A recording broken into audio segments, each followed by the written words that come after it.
G'day team, it is Kris from Genre Blender here.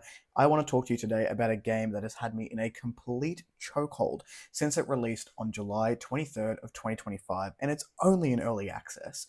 So listen up, because I'm going to be delving into what makes Grimshire so dang good. Grimshire was published by Acute Owl Studios, like I said, back in July of 2025. At the current time of filming, I have amassed about 60 hours on this game thus far. I've completed one playthrough and I am about a quarter of the way through into my second, and I'm still absolutely hooked. At the time of filming, this has amassed a total of 884 reviews with an overwhelmingly positive score, which is incredible for something that was early access. Also incredible is that you get at least 40 hours of gameplay in this game at its base form, and it's only going to get better from here. I think that Grimshire really shows what small studios can do when they put their minds to it.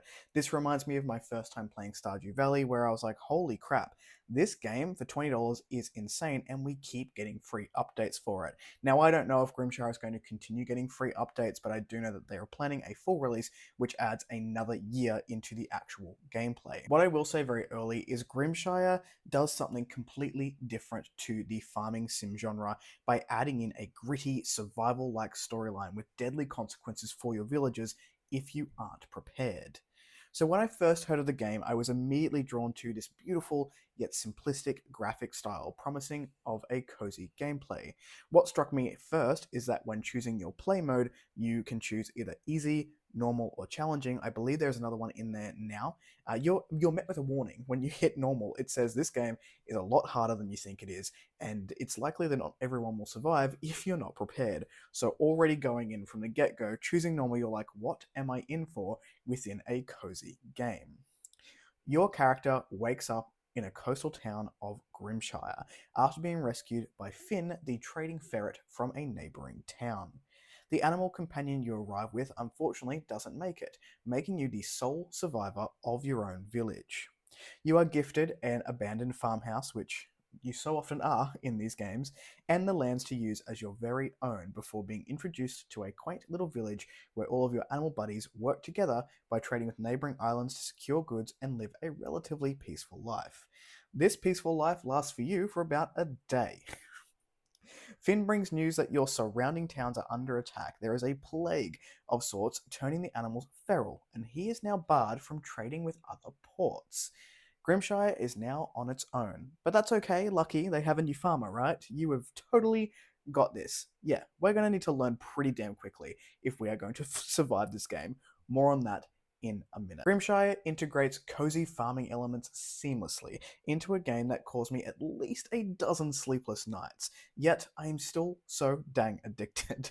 We have your usual elements which we'll showcase on the screen here, which will be farming, fishing, mining, and getting to know the townsfolk.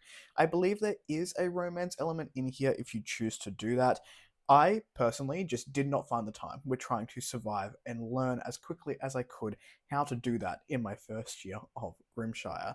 Maybe with the full-on release, I'll give it a go, but I'm probably going to only be comfortable with experimenting more once I've had a second full playthrough of at least early access. Occasionally, you are asked to help with seasonal needs from your villagers. There's exploration, there's foraging, there's building up a collection of your own collectibles in the town museum, elements that you are pretty used to in these farming sim games, but it also offers you so much more. This game really does depend on your ability to adapt and learn at speed. It throws you challenges seemingly every week that make you go, oh shit, I don't think we're going to make it.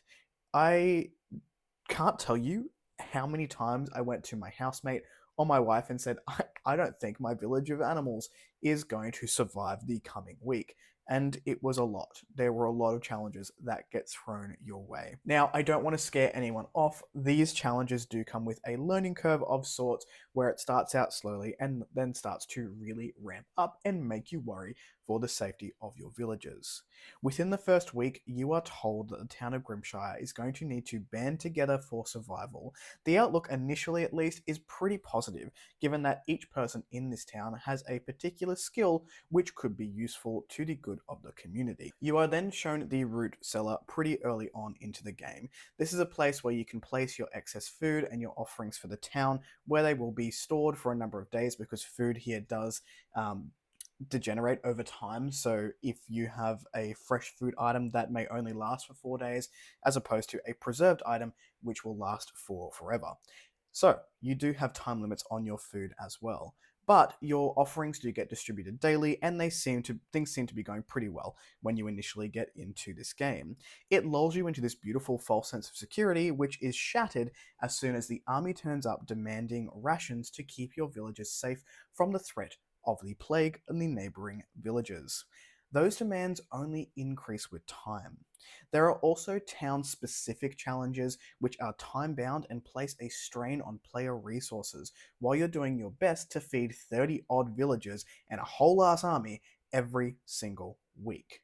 Not completing these challenges, you guessed it, results in death, not necessarily for you, but for some of your neighbors, the same ones who saved you from a plague infested village. Now, we don't want to kill them off, do we? I don't want to give too much more away regarding these challenges because I think they are fun / terrifying to discover for yourself, but I will say the first one that really threw me was a challenge called the Red River. Oh boy, does that one put a strain on your ability to provide enough food for your carnivore residents. I cannot tell you the amount of times that I was panicking trying to get every single fish from the lake that I could to try and feed these buggers, and those fish would turn into sticks, and that just, it really did throw me the first time that I played this game. I am pleased to say that through my first playthrough, the entire town did make it through, and I'm currently on my second playthrough. I think they'll all make it through. I'm basically using this one as a learning opportunity to see how I can do things better and faster. So I mentioned roughly in the beginning, at the time of filming, I have 60 hours of gameplay into Grimshire. I think that this has done a fantastic job of offering a smorgasbord of content within early access. Like I said, 40 to 50 hours of gameplay within 1 year in early access is just crazy. I'm having a blast so far, and I'm looking forward to the full release where I think I will try a challenging mode. If I'm still as obsessed as I am right now, I'm not opposed to doing a let's play to see and let the public see how many of these villagers will actually make it through to the end.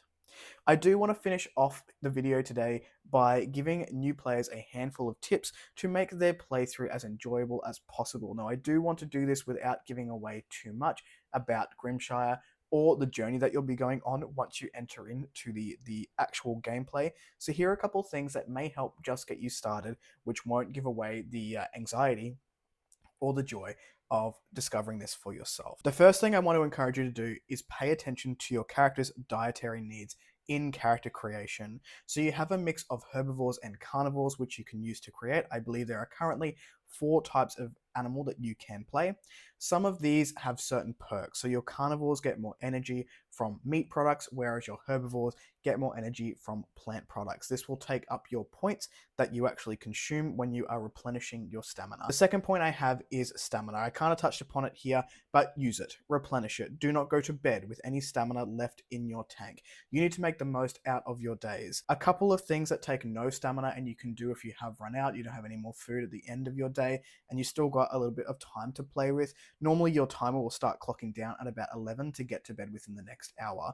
You can shake trees, you can pick up the grass products, so sometimes you get fruit from your fruit trees, you'll get sticks which can be used as fuel, and also your plant fiber or your plant offshoots. I think plant fiber is a Stardew term, but your plant debris, I think is actually called in Grimshire, which can be used for other projects.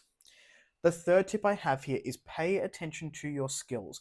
You get tier ranking, you get skills to play with. You only get 30 skills in the entirety of early access, and you want to use them wisely. If I were to give you a piece of advice to say which skill you want first, it is going to be the one that it's called the Seed Finder, which is in tier 1, so it only costs 1 skill point. This will drop seasonal seeds as you're collecting your plant debris. That will save you time and money from going to the store to buy your seeds by having them directly on your farm. That is a good little tip, and probably the one I discovered without watching any of these tip videos, and I was very grateful that I picked that one first. Number 4, harvest every damn seed you can get your hands on. These are seasonal. I'm talking about maple seeds. I think there's oak seeds, there's walnut seeds, whatever it may be. Harvest every single one. Store it if you don't need to use it. It is going to make winter so much easier because it is coming and it will make or break your little town. And the last one that I have here is do not skip any challenges. The villagers will ask you to do things for them periodically throughout the game. Don't skip these. I skipped some of these in my first year and I really regretted it in my first playthrough. The rewards are invaluable when it comes to the survival of your town, particularly the ones which are done via the collections in the museum. I could go on, but I don't want to take too much of the challenge away, particularly for players like me who really love those elements, even though my hairline has visibly receded through my time within Grimshire. Are you interested in Grimshire? Let me know in the comments down below. I would love to meet new players of this game, and if you want some more tips, hit me up on the DMs. I'll be sure to help you out if you need it. Thank you for sticking with me for my first solo video here on Drama Blender. I hope to do many more because I really enjoyed doing a bit of a deep dive into a different type of game, and there's a whole backlog of games that I would love to play. Until then, look out for Ryan's video, look out for the podcast episodes at the ends of each and every month, and I will catch you in the next one. Peace.